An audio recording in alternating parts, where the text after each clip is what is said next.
Bali dog grooming tayo ngayon sa David Mangaldan. Pero hindi about sa dog grooming yung ating topic ngayon. Topic po natin ngayon isang mabilisang lang to.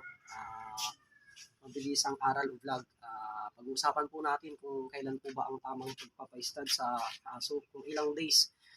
Kung inyong may tatanong guys, dapat from day 1 o yung day 1 na niregla yung aso ninyo, magbilang lang po kayo ng 9 days. Yung 9 days na yun po, sir, ma'am, yun na po yung kanyang stud. Ano po ba ang stud? Yun yung mating o pagpapakasta o kung ano ang tawag nyo dyan. Yung pang 9 days niya, doon na po papasok yung stud. Maghanap na po kayo ng sire or lalaking aso na mag-i-stud sa alagang aso nyo na female. Ayun po.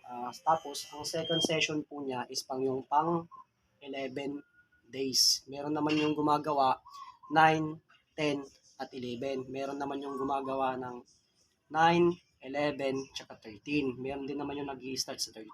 Pero kung ako ang tatanungin, ang standard para sa akin yung 9 at tsaka 11 na pagpapa-stud. From day 1, magbilang lang po kayo ng 9 days. Doon na po papasok, pa-stud yun na po yung inyong alaga.